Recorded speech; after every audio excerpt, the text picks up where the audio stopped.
Programme میں آپ کا ایک بار پھر خیر مقدم. جسٹس صاحب فرمائیے گا, آپ نے منٹو صاحب کی گفتگو سنی, وہ اس بات پر فرم اوپینین رکھتے ہیں کہ یہ طے کرنا چاہیے عدالت کو. آپ بتائیے 18ویں ترمیم, بالکل ٹو دی پوائنٹ, 18ویں ترمیم سپریم کورٹ کے بیسک جو آپ کی 18ویں ترمیم ہے وہ بیسک اسٹرکچر جو آئین کا ہے اس کو متاثر کرتی ہے؟ دیکھیں جو منٹو صاحب نے جو کچھ فرمایا بالکل ٹھیک ہے, اس میں پرنسپلی کوئی اختلاف نہیں ہو سکتا, لیکن اب اس میں جو ہے نا چھوٹی سی بات جو دیکھنے والی وہ یہ ہے, جیسے فرمایا انڈیپینڈنس جوڈیشری. انڈیپینڈنس جوڈیشری کیا ہوتی ہے؟ دیکھیں جی, عدلیہ پر فیصلے کرنے پر کوئی قدغن نہیں ہے. 184 کے تحت فیصلے بھی ہو رہے ہیں, پبلک انٹرسٹ لیٹیگیشن بھی ہو رہی ہے, سو موٹو ایکشن بھی لیے جا رہے ہیں, کوئی آدمی اعتراض بھی نہیں کرتا. اور پھر دوسری بات ہے کنٹیمپٹ کی پروسیڈنگ بھی انیشیٹ ہو سکتی ہیں اگر کوئی کسی چیز کو وائلیٹ کرے گا, اور اپنی ججمنٹ کو انفورس کرنے کے لیے بھی ان کے پاس اختیار ہے. اس وقت جو چیز جو 18ویں ترمیم میں جس پر سب سے زیادہ اعتراض کیا جا رہا ہے نا, وہ یہ ہے کہ ججوں کا جو طریقہ کار ہے اس کو اپوائنٹمنٹ کا وہ چینج کیا گیا. اب یہاں یاد رکھنے والی بات یہ ہے کہ 1973 میں جو آئین میں پروویژن آئی تو اس میں دو چیزیں تو واضح تھی. ایک تھی ایلیجیبلٹی, اور ایلیجیبلٹی میں دو چیزیں آتی ہیں. ایک تھی کہ اس کی 10 ایئرز کی ہائی کورٹ کی پریکٹس ہونی چاہیے, دوسری اس کی 40 یا 45 سال جو بھی ہے اب عمر ہونی چاہیے. لیکن کمپیٹنسی جانچنے کا کوئی معیار نہیں تھا. یہی وجہ ہوئی کہ جب یہ پاور ایگزیکٹو کے پاس ہی 1973 کا انیشل پیریڈ میں, تو ایگزیکٹو نے اپنی منمانی سے لوگوں کو اپوائنٹ کیا. پھر جب مثال کے ملٹری ڈکٹیٹر آئے انہوں نے اپنی منمانی سے کیا. پھر جو ہے جوڈیشری جب یہ پاور ایزیوم کر لی جو یہ ہمارے ججز کیس کی بنیاد پر, تو پھر وہاں پر بھی جو اپوائنٹمنٹ جو ہے اس پر بھی ہمیشہ لوگوں نے کو تحفظات اٹھائے. اس مرتبہ کیا یہ ہے کہ ایک جو ہے اس کو چینج کرنے کی کوشش کی ہے, ٹرانسپیرنٹ بنانے کی کوشش کی ہے. تو میں یہ کہہ رہا ہوں کہ جب ہر کوئی مثال کا اور بھی کچھ لوگ آج کل آوازیں اٹھا رہے ہیں تو اپنے اپنے فارمولے پیش کریں کہ جناب ایسے کر لیں ایسے کر لیں.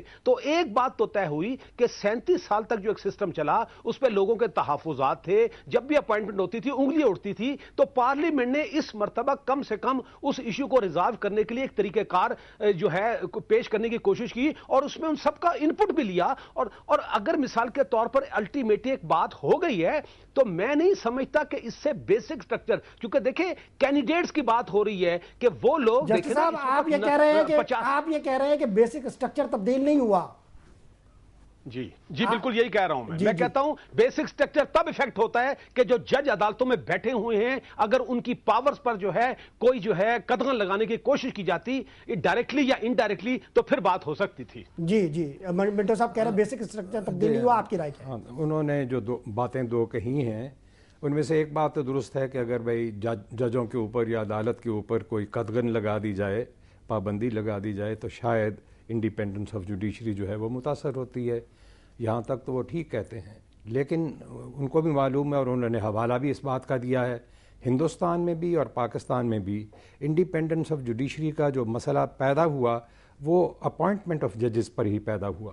چنانچہ ہندوستان میں 1990 کی دہائی کے آغاز میں وہاں پہ ایڈوکیٹ آن ریکارڈز کا کیس ایک مشہور کیس ہوا جس میں یہ سوال پیدا ہوا کہ کیا صدر جمہوریہ جو ہے وہ اپنی ثوابدید پر یا اپنی مرضی پر یا پرائم منسٹر کی ایڈوائس کے اوپر چیف جسٹس کی خواہشات کو بالائے طاق رکھتے ہوئے ججوں کو بھرتی کر سکتا ہے یا نہیں کر سکتا. وہ اندرا گاندھی نے کیا اور سپریم کورٹ نے اس کے اوپر ایشو ٹیک اپ کیا, اور وہاں پہ یہ فیصلہ ہوا کہ consultation with the chief justice جو ہے یہ نہ صرف یہ کہ کنسلٹیشن ہے بلکہ اس کو پرائمیسی حاصل ہے اور اس کی اہمیت ہے اور اس کو نظر انداز آسانی سے نہیں کیا جا سکتا. یہی بات ہم نے الجہاد کیس میں کہی. یہ سارا پروسیس جو الجہاد کیس تک آیا وہ ججوں کی اپوائنٹمنٹ کے بارے میں آیا. اس وقت جو اعتراض کیا جا رہا ہے وہ یہ کیا جا رہا ہے کہ 18ویں ترمیم کا وہ حصہ جس میں جوڈیشل کمیشن لگایا گیا ہے اس پر کئی قسموں کے اعتراض ہیں. کچھ لوگ تو یہ کہتے ہیں کہ جوڈیشل کمیشن ہونا ہی نہیں چاہیے, یہ صرف چیف جسٹس یا 2 یا 3 ججوں کا فیصلہ ہونا چاہیے.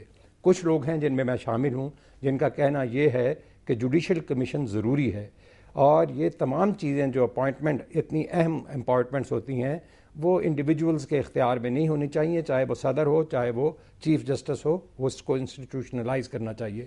جوڈیشل کمیشن ضرور ہونا چاہیے, لیکن جوڈیشل کمیشن کی سفارشات جو ایکسپرٹس کی سفارشات ہیں جس میں چیف جسٹس, ججز, بار کا نمائندہ, اٹارنی جنرل, لاء منسٹر, جو سارے کسی نہ کسی رابطے سے معاملے کے ایکسپرٹس ہیں, وہ سارے فیصلہ کرتے ہیں. اس کے اوپر ایک پارلیمنٹری کمیشن جو ہے وہ کس بنیاد کے اوپر فیصلہ کرے گا؟ اور اس کے وہ کیوں چاہے 2/3 اس کی انہوں نے شرط میں مقرر کر دیا کہ وہ کمیشن 2/3 میجورٹی سے فیصلہ کرے گا، مگر وہ لوگ ایکسپرٹس نہیں ہیں، ان کا اس ایشو کے ساتھ تعلق کوئی نہیں ہے. اور یہ بات پھر بھی موجود رہتی ہے کہ جب جوڈیشل کمیشن جو ہے سفارش کرے گا تو صدر کے پاس اور حکومت کے پاس اگر کوئی دلیل کسی ایک جج کے بارے میں موجود ہے، ایک شخص کے بارے میں کہ اس کی خفیہ رپورٹس غلط ہیں، اس کے بارے میں کوئی اور شکایت ہے، تو وہ واپس چیف جسٹس کو یا جوڈیشل کمیشن کو کہے گا کہ یہ ریکارڈ ہے ان کا، یہ بھی آپ دیکھ لیں. تو یہ بات تو وہاں پہ ختم ہو جاتی ہے. یہ جو پارلیمنٹری کمیشن ہے یہ کیا کرے گا، اس کا کیا اختیار ہے اور کیوں ہے، اور ان کا کیا ایکسپرٹیز ہے؟ پارلیمنٹری کمیشن کیا chief of the army staff appoint کرتا ہے؟ پارلیمنٹری کمیشن اور تمام جو اس قسم کی انسٹیٹیوشنز ہیں، جو مخصوص انسٹیٹیوشنز ہیں، ان میں مداخلت کرتا ہے. ججوں کے معاملے میں کیوں؟ میں آپ کی پوری گفتگو سے جو سینس لے رہا ہوں منٹو صاحب وہ یہ ہے کہ آپ بیسک اسٹرکچر کو سمجھتے ہیں کہ ایفیکٹ ہوا ہے، سیلینٹ فیچر متاثر ہوئے ہیں. میں ٹھیک سمجھ رہا ہوں؟ جی جی جی جسٹس صاحب جی یہ چھوٹی سی عرض یہ کروں.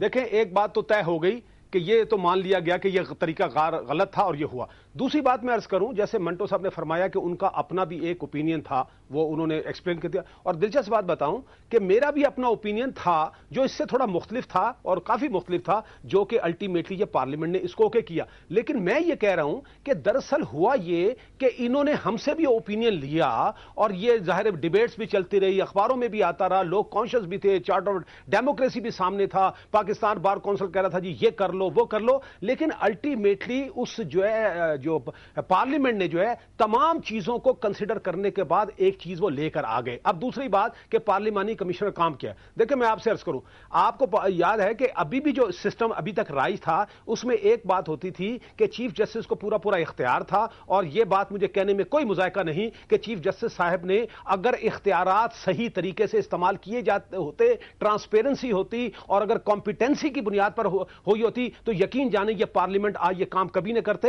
یہ ریئیکشن کے طور پر بھی ہوا. لیکن اس میں بھی ایک بات تھی اور ایون یہ لیٹسٹ ججمنٹ 31 جولائی کی بھی آئی، اس میں بھی آئی کہ یہ جو جس سیکریٹ رپورٹس کی یا اس کا جو کنڈکٹ کے بارے میں بات ہے، یہ چیف منسٹرز رپورٹ دیتا تھا اور گورنر سے ہوتے ہوئے پرائم منسٹر پریزیڈنٹ تک جاتی تھی.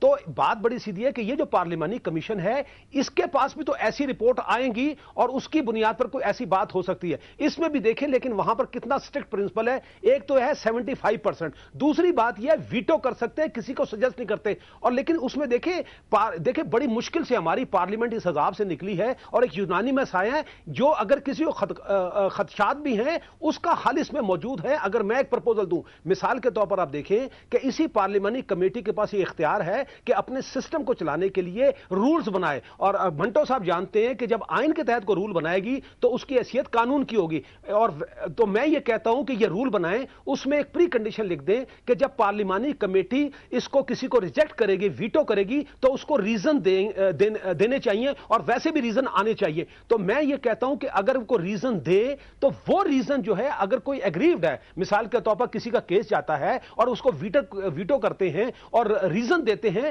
تو اس ریزن کو جا کے عدالت میں چیلنج کر دے کہ جناب یہ ریزن جو آربیٹریری ہیں، مس کنسیوڈ ہیں، ناٹ ٹینیبل ہیں. اور پھر عدالت جو ہے وہاں جوڈیشل ریویو کا پاور استعمال کر لے کہ واقعی آن دا فیس آف ریکارڈ یہ سسٹینیبل ہے یا نہیں. تو اس سے مسئلہ بھی حل ہو سکتا ہے. اور ایک بات ہم کو یاد رکھنی چاہیے کہ یہ 100% جو ہے ووٹ لے کر جو ہے پارلیمنٹ نے کیے، یہ 66% بھی نہیں کیے. اور بہت سے بیریئر جو ہے نا سپریم کورٹ کو جو ہے نا کراس کرنے پڑیں گے. سپریم کورٹ کو دو کام سب سے پہلے کرنے پڑیں گے. ایک یہ کہ کیا وہ کسی آئینی ترمیم کو جو ہے سٹرائک ڈاؤن کر سکتے ہیں، یہ ایک سوالیہ نشان ہے. آج تک کی ان کی تمام ججمنٹ یہ نہیں کر سکتے، ان کی اپنی ججمنٹ. دوسرا بیریئر ان کو یہ کراس کرنا پڑے گا کہ ان کا اپنا اختیار ایسے معاملات میں کیا ہے. تو میں سمجھتا ہوں کہ یہ جو ابھی نئے ہم ڈیموکریٹک سسٹم میں داخل ہوئے ہیں، ہمیں اداروں کو نہ صرف اپنے ادارے کو مضبوط کرنا ہے بلکہ دوسرے ادارے اگر وہ کام نہیں کر رہے یا اتنی اچھی پرفارمنس نہیں ہے، ہمیں کوشش کرنی چاہیے کہ ان کو مضبوط کریں. لیکن یہ جو مثال چھوٹی سی آخری آپ کو مثال دوں، پرسوں لاہور میں وکیلوں کا جو ہے نا، ایک آخری بات کر رہا ہوں، پرسوں لاہور میں وکیلوں نے پریس کانفرنس کی ہے. انہوں نے کہا ہم نے تو جنرل مشرف کو یہاں سے بھگا دیا تھا، تو یہ کیا بیچتے ہیں، ہم ان کو بھی ملک بدر کر دیں گے. اگر تو پولیٹیکل ایجنڈا ہے